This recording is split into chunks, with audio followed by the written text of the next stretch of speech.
మన రక్షకుడైన మన ప్రభు అయిన యేసుక్రీస్తు నామంలో మీ అందరికీ కూడా ఉదయకాల శుభములు తెలియజేస్తా ఉంటారు. దేవుని మహాకృపను బట్టి మరొక దినము చూసే ధన్యత దేవుడు తన కృప చేత మనకు అనుగ్రహించి మనల్ని సజీవులెక్కలు పెట్టిన దేవాది దేవుడైన మన ప్రభు అయిన యేసుక్రీస్తుకు కృతజ్ఞతాస్తుతులు చెల్లిస్తా ఉన్నారు. హృదయకాలం దేవుని యొక్క వాక్యము ధ్యానించుకుందాము. వాక్యము ధ్యానించుకుంటే ముందుగా చిన్న మాట ప్రార్థన చేసుకొని వాక్యంలోకి వెళ్దాము. పరిశుద్ధుడ దేవానికి వందనములు స్తోత్రములు నాయనా ప్రభా, మా జీవితంలో చేసిన మేళ్ళకన్నిటికీ నీ కృతజ్ఞతాస్తుతులు చెల్లిస్తున్నాను తండ్రి ప్రభా. మా జీవితంలో మరొక దినాన్ని నీ కృప చేత మాకు అనుగ్రహించి మనల్ని సజీవులు లెక్కలు పెట్టిన దేవానికి వందనములు స్తోత్రములు నాయనా ప్రభా. హృదయకాలం తండ్రి నీ వాక్యము ధ్యానించబోతుండగా వాక్యము ద్వారా మా అందరితో మాట్లాడి మనల్ని బలపరిచి దీవించి ఆశీర్వదించమని నజరుడైన యేసుక్రీస్తు నామంలో ఈ ప్రార్థన అడిగి వేడుకుంటున్నాము తండ్రి, ఆమెన్. దేవునికే మహిమ ఘనత చెందునుగాక. అపోస్తుడైన పౌలు తీతుకు రాసిన 2వ అధ్యాయం హృదయకాలం ధ్యానించబోతాను. అపోస్తుడైన పౌలు మరి తీతుకు రాసిన ఈ యొక్క పత్రిక అంతట్లో కూడా మొదటి అధ్యాయం ముగించడానికి దేవుడు తన కృప చూపించాడు. 2వ అధ్యాయాన్ని హృదయకాలం మొదటి వచనం నుంచి చివరి వచనం 15వ వచనం వరకున్న వాక్య భాగాన్ని హృదయకాలం ధ్యానించబోతాము. మనం మొదటి అధ్యాయం చూసినట్టయితే లీడర్షిప్ ఇన్ ద చర్చ్, మరి సంఘ నాయకుల విషయంలో అపోస్తుడైన పౌలు తీతుకు తెలియజేసిన ప్రాముఖ్యమైన సందేశము.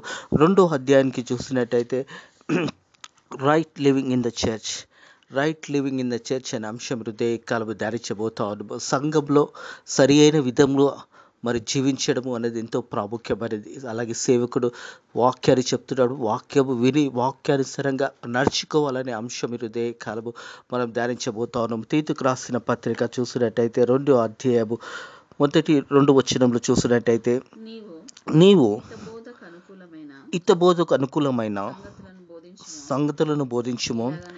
ఎలాగనగా వృద్ధులు, వితాం అనుభవం గలవారై, మాన్యులను, స్వస్థ బుద్ధి గలవారై, విశ్వాస, ప్రేమ, సహనమునందు లోపం లేని వారై ఉండవలనని ప్రియ దేవుని సంగమా, దేవుని ప్రజలరా, అపోస్తుడైన పౌలు తీతుకు రాసిన ఈ పత్రిక ద్వారా ఈ 2వ అధ్యాయంలో ఒక ప్రాముఖ్యమైన అంశము మరి సంఘంలో సరి అయిన విధంలో జీవించడము. ఇక్కడ సేవకుడుగా మరి ఉన్న సమయంలో కూడా మరి తీతు మరి చెప్పవలసిన వాక్యము అపోస్తుల పరిచర్య నిమిత్తమే. అపోస్తులైతే ఏ రీతి అయితే పరిచర్య తెలియజేశారో అది ఆ వాక్యాన్ని మరి ప్రజలకు కూడా తెలియజేయాలని అపోస్తుడైన పౌలు చెప్తా ఉన్నాడు. హితబోధకు అనుకూలమైన సంగతులను బోధించము. మరి అపోస్తుల పరిచర్యను, రక్షణ గురించి ఏ రీతి అయితే మరి అన్య జనులకు అపోస్తుడైన పౌలు ప్రకటించడం, మారు మనసు పొంది రక్షణ పొందుకోవాలని ఆ సువార్తని మరి హితబోధను, సత్యవాక్యాన్ని ప్రకటించాలని తెలియజేస్తా ఉన్నాడు. అలాగే చూసినట్టయితే వృద్ధుల గురించి మాట్లాడుతున్న మాట చూసినట్టయితే ఏలైనగా అలాగనే వృద్ధ 2వ వచనము ఏలైనగా వృద్ధులు మితాన్ అనుభవం గలవారై, మాన్యులను, స్వస్థ బుద్ధి గలవారై, విశ్వాస, ప్రేమ, సహనమునందు లోపం లేని వారై ఉండవలెను. వృద్ధాత్వంలో ఉన్నవారు దేవుని వాక్యానుసారంగా వాక్యాన్ని వారు అంగీకరించి ఆ వాక్యంలో వారు సద్బుద్ధి గలవారై, విశ్వాస, ప్రేమ, సహవాసములందు లోపం లేని వారై ఉండవలనని.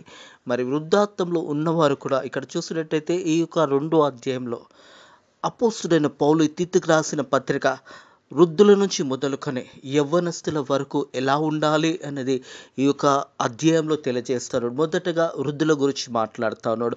వృద్ధులు కూడా వాక్యానుసారంగా జీవించి మంచి బుద్ధి గలవారై ఉండి విశ్వాస, ప్రేమ, సహవాసంలో లోపం లేని వారై ఉండవలనని. వారు కూడా వాక్యాన్ని అంగీకరించి వాక్యానుసారంగా వారిని కట్టుకుంటూ దేవునియందు భయభక్తులు కలిగి దేవుని చిత్తానుసారంగా జీవించాలని వృద్ధుల గురించి కూడా ఇక్కడ అపోస్తుడైన పౌలు తెలియజేస్తా ఉన్నాడు. 3వ వచనం చూసినట్టయితే అలాగనే వృద్ధ స్త్రీలు కొండకత్తలను మిగుల మద్యపానాసక్తులై ఉండక ప్రవర్తనందు భయభక్తుల వారై ఉండవలనని దేవుని వాక్యము దూషింపబడకనట్టును యవన స్త్రీలు తమ భర్తలకు లోబడియుండి తమ భర్తలను శిష్యులను ప్రేమించువారై, స్వస్థ బుద్ధి గలవారై, పవిత్రులై, ఇంట ఉండి పని చేసుకునేవారు మంచివారై ఉండవలనని బుద్ధి చెప్పుచు మంచి ఉపదేశమును చేయువారనై ఉండవలనని బోధించుము. హల్లెలూయా. ప్రియ దేవుని సంగమా, దేవుని ప్రజలారా, అపోస్తుడైన పౌలు మరి తీతుకు రాసిన ఈ రెండో పత్రికలో మొదట వృద్ధులతో ప్రారంభించి ఆ తర్వాత స్త్రీల గురించి మాట్లాడుతూ ఉన్నాడు. వృద్ధ స్త్రీలు కూడా ఎలా ఉండాలి అనే అంశము ఇదే కాలము వాక్యము ద్వారా అపోస్తుడైన పౌలు తీతుకు తెలియజేసి తీతు పత్రిక ద్వారా మనందరితో మాట్లాడుతున్న ప్రాముఖ్యమైన సందేశము 3వ వచనం చూసినట్టయితే, అలాగనే వృద్ధ స్త్రీలు కొండెకత్తెలను మిగుల మద్యపానాసక్తులై ఉండక, మరి మద్యపానాసక్తులై ఉండకుండా దేవుని వాక్యముసరంగా దేవుని చిత్తానుసరంగా ఉండవలనని ఈ యొక్క 2వ అధ్యాయంలో అపోస్తుడైన పౌలు తీతుకు రాసిన ఈ పత్రిక ద్వారా తెలియజేస్తా ఉన్నాడు. అలాగే కింది వచనం చూసినట్టయితే, ప్రవర్తనందు భయభక్తుల వారై ఉండవలనని దేవుని వాక్యము దూషింపబడినట్టు యవన స్త్రీలు తమ భర్తలకు లోబడే. యవన స్త్రీల గురించి ఇక్కడ రాయబడింది. మనం చూసినట్టయితే ఎఫెసీయులకు రాసిన పత్రిక 5వ అధ్యాయం 22వ వచనం చూసినట్టయితే, ఎఫెసీయులకు రాసిన పత్రిక 5వ అధ్యాయం 22వ వచనం చూసినట్టయితే, స్త్రీలారా ప్రభువు వలె మీ సొంత పురుషులకు లోబడుడి. ప్రియ దేవుని సంగమా, దేవుని ప్రజలారా, యవనస్తులారా, యవన బిడ్డలారా, వివాహమైన వారు, మీరు మీ భర్తలకు లోబడి ఉండండి అని వాక్యము తెలియజేస్తూ ఉన్నది. స్త్రీలారా ప్రభువు వలె మీ సొంత పురుషులకు లోబడి ఉండండి అనే మాట జ్ఞాపకం చేస్తూ ఉన్నాడు. ప్రియ దేవుని సంగమా, దేవుని ప్రజలు. అలాగే కింది ఊర్లో చూసినట్టయితే ఎఫెసీయులకు రాసిన పత్రిక 5వ అధ్యాయం 25వ వచనం చూసినట్టయితే, పురుషులారా మీరు మీ భార్యలను ప్రేమించుడి. పురుషులారా మీ భార్యలను ప్రేమించండి. అలాగే మనం చూసినట్టయితే మొదటగా చూసినట్టయితే, స్త్రీలారా ప్రభువు వలె మీ సొంత పురుషుకు లోబడండి. అలాగే పురుషులకు కూడా తెలియజేసిన మాట ఏంటంటే, పురుషులారా మీ భార్యలను ప్రేమించండి. వాక్యాన్ని విన్న మనం అందరం కూడా కుటుంబంలో కట్టుకునే విధంగా ఉండాలి. ఎందుకంటే కుటుంబం అనేది దేవుడు ఏర్పాటు చేసిన కుటుంబం కాబట్టి దేవుని వాక్యం తెలియజేసిన ప్రకారము దేవుని చిత్తానుసారంగా జీవించాలనే సత్యాన్ని జ్ఞాపకం చేసుకోవాలి. ప్రవక్తనందు భయభక్తుల వారై ఉండవాలని దేవుని వాక్యం దూషింపబడినట్టు యవ్వన స్త్రీలు తమ భర్తలకు లోబడి ఉండాలి. అలాగే తమ భర్తలను శిష్యులను ప్రేమించిన వారై స్వస్థ బుద్ధి గల వారై పవిత్రులు ఇంట ఉండి పని చేసుకునే వారును మంచి వారై ఉండవలనని బుద్ధి చెప్పుచు మంచి ఉపదేశం వారై ఉండవలనని బోధించుము. ప్రియ దేవుడి సంగమా, దేవుడి ప్రజలారా, కుటుంబం గురించి ఈ యొక్క 2వ అధ్యాయంలో చూసినట్టయితే మనం సంఘంలో సరైన విధంలో జీవించడం ఎంతో ప్రాముఖ్యమైనది. సంఘంలో నాయకులు ఎలా ఉండాలో మొదటి అధ్యాయం ద్వారా తెలుసుకున్నాము. 2వ అధ్యాయంలో చూసినట్టయితే right living in the church, ఒక సంఘంలో సరైన విధంగా జీవించడం ఎంతో ప్రాముఖ్యమైనది. కుటుంబం అంతా కూడా దేవుని సన్నిధిలో దేవుని వాక్యానికి లోబడి జీవించాలనే మాట జ్ఞాపకం చేస్తాను. యవ్వన స్త్రీలు తమ భర్తలకు లోబడి ఉండి తమ భర్తలను శిష్యులను ప్రేమించే వారై సద్బుద్ధి గల వారై పవిత్రులై ఉండుట, పని చేసేవారు ఉండి పని చేసుకునేవారు మంచి వారుగా ఉండవాలనని బుద్ధి చెప్తే మంచి ఉపదేశం వారుగా ఉండవాలనని బోధించుము. సేవకులు కూడా బోధించినప్పుడు ఇక్కడ తీతుకు తెలియజేస్తున్నాడు. అపోస్తుడైన పౌలు మంచి బోధ వారికి బోధించు. స్త్రీలు వివాహమైన వారు భర్తలను ప్రేమించే విధంగా, అదే రీతిగా వారి ఇంట్లో పని చేసుకునే వారుగా ఉండాలి. ఇంటి బాధ్యత అంతా కూడా వారు పని చేసుకునే స్త్రీలు వారు ఉండాలని వాక్యం తెలియజేస్తూ ఉన్నది. భర్తని ప్రేమించడము, పిల్లలను ప్రేమించడము, కుటుంబంని కట్టుకోవడము, కుటుంబమును ముందుకు నడిపించడంలో స్త్రీల పాత్ర చాలా ప్రాముఖ్యమైనది. అందుకే ఒక్కొక్క వచ్చిన ఇక్కడ చూసినట్టయితే వారు ఎలా ఉండాలో పని చేసేవారుగా మంచివారుగా ఉండవాలని బుద్ధి చెప్పుచు మంచి ఉపదేశం వరై ఉండవాలనని బోధించుము. మంచి ఉపదేశం కలిగి ఉండవారు అని బోధించవలనని తీతుకు అపోస్తుడైన పౌలు తెలియజేస్తా ఉన్నాడు. 6వ వచనం చూసినట్టయితే, అటువలనే స్వస్థ బుద్ధి గల వారై ఉండవలనని యవన పురుషులను హెచ్చరించుము. ప్రియ దేవుని సంగమా, దేవుని ప్రజలారా, ఈ యొక్క తీతుకు రాసిన 2వ అధ్యాయం అంతా కూడా కుటుంబము ఏ రీతిగా ఉండాలి, సంఘంలో సరైన విధంగా ఎలా ఉండాలో మరి పత్రిక ద్వారా మనకు తెలియచేయబడతా ఉన్నది. ప్రతి ఒక్కరిని ఇక్కడ జ్ఞాపకం చేస్తూ ఉన్నాడు. స్త్రీలను మొదలుకొని వృద్ధాత్వంలో ఉన్న వారిని మొదలుకొని అలాగే పురుషుల విషయంలో, అలాగే యవన పురుషుల విషయంలో కూడా వాక్యము తేటగా హృదయకాలం మనతో మాట్లాడుతూ ఉన్నదనే సత్యాన్ని జ్ఞాపకం చేసుకొని అటువల స్వస్థబుద్ధి గల వారై ఉండవలనని యవన పురుషులను హెచ్చరించుము, యవనస్తులను కూడా హెచ్చరించుము. ఒక దిక్కు వాక్యము బోధించాలి, ఒక దిక్కు సంఘంనంతా కూడా నడిపించే బాధ్యత సంఘ కాపరిగా మరి ఉన్నప్పుడు ఆ బాధ్యతను సరి అయిన విధంగా నడిపించడంలో సేవకుని కూడా హెచ్చరిక మాటలు తెలియచేయాలి. సేవకుడు తెలియజేసిన హెచ్చరిక మాటలు వినాలి. మరి కుటుంబం గురించి మాట్లాడుతున్నప్పుడు సేవకుడు మనతో మాట్లాడుతున్నాడు అనే సత్యాన్ని జ్ఞాపకం చేసుకోవాలి. దేవుడే సేవకుని ద్వారా మాట్లాడుతున్నాడు అనే సత్యాన్ని కూడా జ్ఞాపకం చేసుకోవాలి. అందుకే యవనస్తుల గురించి మాట్లాడుతున్నాము. అటు వలనే స్వస్థబుద్ధి గల వారై ఉండవలనని యవన పురుషులను హెచ్చరించుము. 7వ వచనం చూసినట్టయితే, పరపక్షముందువాడు మనల గురించి చెడు మాటలు ఏదియో చెప్పనేరక సిగ్గుపడినట్టు అన్నిటినందు నిన్ను నీవే సత్కార విషయంలో మాదిరిగా కనపరుచుకొనుము. నీ ఉపదేశము మోసం లేనిదిగాను మాన్యమైనదిగా నిరాక్షరమైన హితవాక్యముతో కూడినదిగా ఉండవలెను. దేవునికే మహిమ ఘనత చెందునుగాక. సేవకుడు ఎలా మాట్లాడాలి కూడా అపోస్తుడైన పౌలు ఈ తీతుకు రాసిన 2వ పత్రికలో తెలియజేస్తా ఉన్నాడు. ప్రియ దేవుని సంగమా, దేవుని ప్రజల, మనం చూసినట్టయితే తిమోతికి రాసిన మొదటి పత్రిక 4వ అధ్యాయము 12వ వచనం చూసినట్టయితే, నీ యవనం బట్టి ఎవడును నిన్ను తృణీకరింపనీయకుము, కానీ మాటలోను ప్రవర్తనలోను ప్రేమలోను విశ్వాసంలోను పవిత్రతలోను విశ్వాసులకు మాదిరిగా ఉండుము. హల్లెలూయా. దేవునికి మహిమ కలుగును గాక. ప్రియ దేవుని సంగమా, దేవుని ప్రజల, ఈ యవనిని బట్టి ఎవడు నిన్ను తృణీకరించనీయకుము, కానీ మాటలో కానీ ప్రవక్తలను కానీ ప్రేమలో కానీ విశ్వాసంలో కానీ పవిత్రతలోనూ కానీ విశ్వాసులకు మాదిరిగా ఉండుము. మరి విశ్వాసులకు మాదిరిగా ఉండమనని దేవుని వాక్యం తెలియజేస్తుంది. యవన కాలంలో ఉన్న యవన బిడ్డలారా, దేవుని వాక్యము తెలియజేస్తుంది. యవనస్తులారా, ఎవడు మిమ్మల్ని తునీకరించుకునేము కానీ మాటలో కానీ ప్రవక్తలో కానీ ప్రేమలో కానీ విశ్వాసంలో కానీ పవిత్రలో కానీ విశ్వాసులకు మాదిరిగా ఉండాలి. యవన బిడ్డలు, ప్రత్యేకంగా యవన కాలంలో ఉంచిన యవనస్తురాలు, మీరు దేవుని వాక్యాన్ని విని వాక్యానుసారంగా ఎవడు మీరు మోసపరుచుకోకుండా జాగ్రత్తగా మిమ్మల్ని మీరు కట్టుకుంటూ మరి వాక్యం తెలియజేసిన ప్రకారము మరి ఇవన్నీ కూడా మీరు కలిగి ఉండాలనేది వాక్యం తెలియజేస్తూ ఉన్నది. ప్రియ దేవుని సంగమా, దేవుని మాటలలో ప్రవక్తలలో ప్రేమలో విశ్వాసంలో అపవిత్రతలలో విశ్వాసుల మాదిరిగా ఉండమని వాక్యం తెలియజేస్తుంది.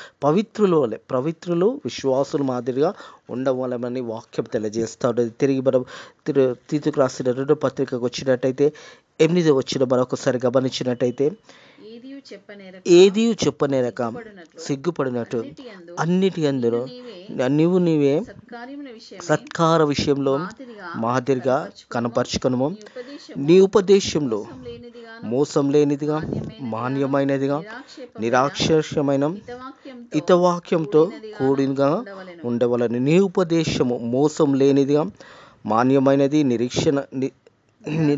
నిరాక్షరమైన హితవాక్యముతో కూడినది ఉండవలెను. వాక్యము బోధించే సేవకులు కూడా వాక్యానుసారంగా బోధించాలి. వాక్యము బైబిల్ ఏదైతే చెప్తుందో బైబిల్ వాక్యానుసారంగా వాక్యాన్ని బోధించి వారు వినకపోతే వారిని హెచ్చరించాలి. వాక్యము మనం బోధించే విధానంలో కూడా వాక్యాన్ని దేవుడు ఏదైతే వాక్యం మనకి ఇచ్చాడో ఆ వాక్యాన్ని బోధించాలని సత్యాన్ని జ్ఞాపకం చేసుకోవాలి. 9వ వచనము, దాసులైన వారు అన్ని విషయములందు మన రక్షకుడై దేవుని ఉపదేశమును అలంకరించినట్టు తమ యజమానులకు ఎదురు మాట చెప్పక ఏమీ అపహరింపక సంపూర్ణమైన మంచి నమ్మకము కనపరచు అన్ని కార్యములందు వారిని సంతోషపెట్టుచు వారికి లోబడి ఉండవలనని వారిని హెచ్చరించుము. ప్రియ దేవుని సంగమా, దేవుని ప్రజ, ఎఫెసీయులకు రాసిన పత్రిక 6వ అధ్యాయము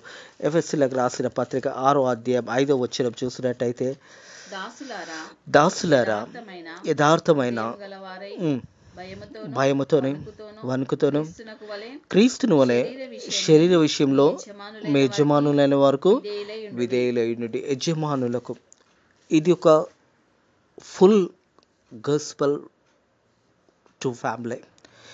ఈ యొక్క కుటుంబములకు సరి అయిన వాక్య విధానము అలాగే పని చేస్తున్నప్పుడు మీ యజమానులకు లోబడాలని దేవుని వాక్యం తెలియజేస్తూ ఉంది. ఎక్కడైతే మీరు పని చేస్తున్నారో ఆ పనిలో యజమానులకు లోబడండి. మొదట వృద్ధాప్యంలో వారి గురించి మాట్లాడాడు, ఆ తర్వాత స్త్రీల గురించి మాట్లాడాడు, ఆ తర్వాత వివాహమైన వారి గురించి మాట్లాడాడు, యవనస్తుల గురించి మాట్లాడాడు, యవన స్త్రీల గురించి మాట్లాడాడు. ఆ తర్వాత మనం పని చేస్తున్న వేళలో ఎక్కడ పని చేస్తున్నా కానీ మన యజమానునికి లోబడే యజమానుని సంతోషపెట్టే విధంగా జీవించాలనేది వాక్యం తెలియజేస్తూ ఉన్నది. ప్రియ దేవుని సంగమా, దేవుని దాసులు అనేవారు అన్ని విషయంలో మన రక్షకుడైన దేవుని ఉపదేశము అలంకరించినట్టు తమ యజమానులకు ఎదురు మాట చెప్పక ఏమీ అహంకరింపక సంపూర్ణమైన మనిషి నమ్మకం కనపరుచుతూ అన్ని కార్యములందు వారిని సంతోషపెట్టచ్చు, వారికి లోబడవల ఉండాలని వారిని హెచ్చరించము. ఎక్కడైతే పని చేస్తున్నారో ఏ ఒక ఉద్యోగంలో దేవుడు మిమ్మల్ని పెట్టి ఉన్నాడో ఆ ఉద్యోగంలో మీరు మీ యజమానుని సంతోషపెట్టి ఆ రీతిగా యజమానుని సంతోషపెట్టి యజమానుని మాటకు లోబడి మీరు పని చేయవలనని దేవుని వాక్యం ఆ రీతిగా తెలియజేస్తూ ఉన్నది. అలాగే తీతుకు తెలియజేస్తున్న మాట ఏంటంటే వారిని హెచ్చరించము.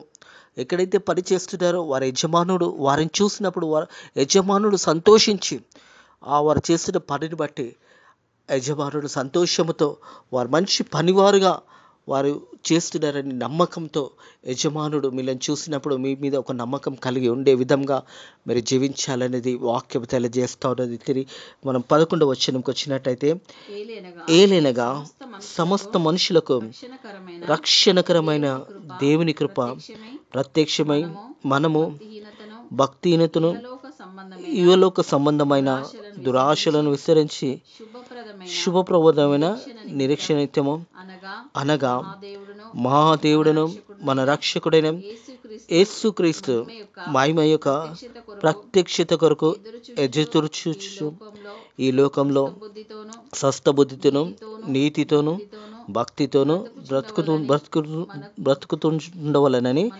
మనకు బోధించుచున్నది. దేవునికి మహిమ కలిగిన గాక. ప్రియ దేవుని సంగమా, దేవుని ప్రజల ఏలైనగా సమస్త మనుషులకు రక్షణకార్థమైన దేవుని కృప ప్రత్యక్షమై దేవుని కృప ఇంతవరకు మనకు తోడై ఉన్నది. ఆ కృప వలనే మనం ఇంతవరకు సజీవులకలే ఉన్నాం. ఇంతవరకు దేవుడు తన కృపను మనల్ని జ్ఞాపకం చేసుకుంటూ మనల్ని బలపరుస్తూ మనల్ని కాపాడుతున్న దేవాది దేవునికి లోబడి జీవించడం ప్రాముఖ్యమైనది. మనము భక్తిహీనత ఇహలోక సంబంధమైన దురాశలను విసర్జించి శుభప్రదమైన నిరీక్షణిత్యము దేవుని యొక్క చిత్తాన్ని ప్రకారం దేవుడు మన పట్ల ఒక ప్రణాళిక కలిగి ఉన్నాడు. ఆ ప్రణాళిక ప్రకారం దేవుని యొక్క ప్రణాళిక ప్రకారము మనం జీవించవలసిన అవసరం ఉన్నది అని సత్యాన్ని జ్ఞాపకం చేసుకోవాలి.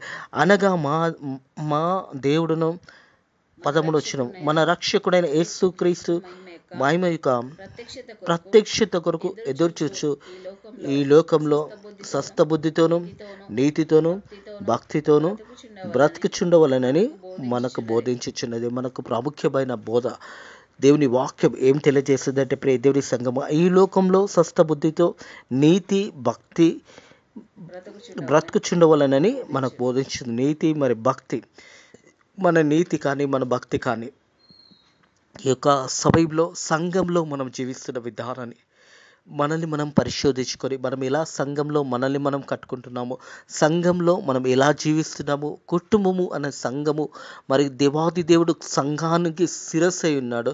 అలాగే కుటుంబానికి భర్త శిరస్సు అయి ఉన్నాడు. కాబట్టి భార్యలు భర్తలకు లోబడి అలాగే పిల్లలని దేవుని భయభక్తుల విధంలో పెంచడంలో అలాగే స్త్రీలు ఇంటి పనివారుగా ఇంట్లో పని చేసుకునే వారుగా ఉండాలి. అలాగే చూసినట్టయితే యవనస్తులు దేవుని వాక్యానుసారంగా జీవించాలి. అలాగే యజమానునికి లోబడే విధంగా పని చేస్తున్నప్పుడు ఎక్కడ పని చేస్తున్నా యజమానునికి లోబడి జీవించాలని వాక్యం తెలియజేస్తుంది. ఎలాగనగా అలాగే చూసినట్టయితే ఏలైనా సమస్త మనుషులకు రక్షణార్థమైన దేవుని కృప ప్రత్యక్షమైన దేవుని కృప మనకు ప్రత్యక్షమైనప్పుడు దేవుని చిత్తంలో మనం జీవించే విధానం చూసినట్టయితే మనం భక్తిహీనతను ఇహలోక సంబంధాలను దురాశలను విసరించి శుభప్రదమైన నిరీక్షణ నిత్యము అనగా మా దేవుడు మన రక్షకుడైన యేసుక్రీస్తు మహిమ యొక్క ప్రత్యక్షత కొరకు ఎదురుచూడాలి. దేవుని యొక్క కృప ఎదురుచూడాలి. అలాగే దేవుని యొక్క ప్రత్యక్షత కొరకు ఎదురు చూసే బిడ్డలుగా మనం జీవించాలనే మాట జ్ఞాపకం చేస్తారు. అలాగే చూసినట్టయితే మన ఈ లోకంలో స్వస్థ బుద్ధితో నీతితోనూ భక్తితోనూ బతుకుండవలనని మనకు బోధించుచున్నారు. 14వ వచనము ఆయన సమస్తమైన దుర్నీతి నుంచి మనల్ని విమోచించి సత్క్రియలందు ఆసక్తి గల ప్రజలను తన కోసము పవిత్రపరుచుకొని తన సొత్తుగా చేసుకున్నట్టుకు తానే మన కొరకు అర్పించుకొను. మన ప్రభు అయిన యేసుక్రీస్తు మన పాపముల రీతిపై మనం కట్టవలసిన వెలంతా కూడా యేసయ్య కల్వరి శిలువలో వెల చెల్లించాడు. యేసు రక్తంలో ప్రతి పాపము క్షమించబడినది. సమస్త ప్రపంచమంతా ప్రజల కొరకు యేసు ప్రభు ఆ కల్వరి శిలువలో ఆ వెల చెల్లించాడు. మనకొక రక్షణ దయచేశాడు, మనకొక నిరీక్షణ దయచేశాడు.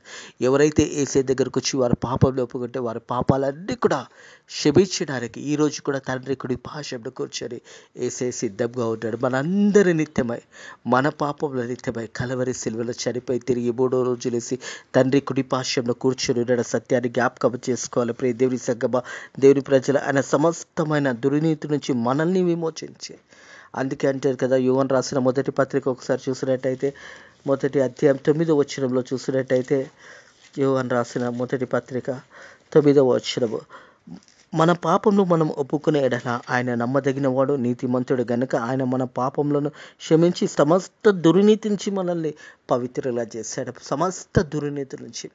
ఈ హృదయకాలం ఈ వాక్యం వింటున్న ప్రియ దేవుని సంగమా, దేవుని ప్రజల, ఎవరైనా కానీ మన పాపలను మనం ఒప్పుకునేడల, మన పాపంలో ఒప్పుకున్నట్టయితే మనం పాపంలో ఆయన నమ్మదగిన వాడు, నీతిమంతుడు గనుక మన పాపములను క్షమించి సమస్త దుర్నీతి నుంచి మనల్ని పవిత్రులుగా చేసి ఉన్నాడని సత్యాన్ని జ్ఞాపకం చేసుకోవాలి.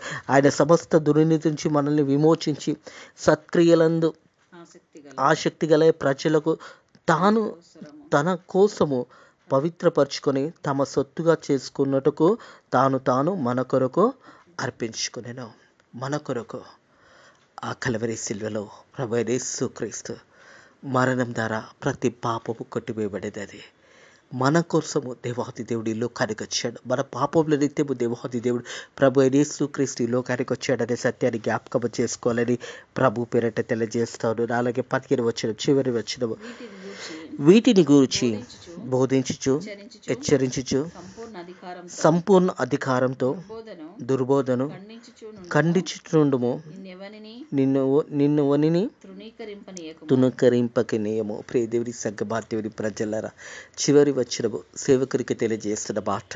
వారి వాక్యం బోధించే వారి గురించి తెలియజేస్తుంది. వీటిని గురించి బోధించుము, హెచ్చరించుము, సంపూర్ణ అధికారంతో దుర్బోధను ఖండించుముండుము, నీవెవనిని తునీకరించుమనికో, నిన్ను ఎవరిని కూడా తునీకరించనీయకుము.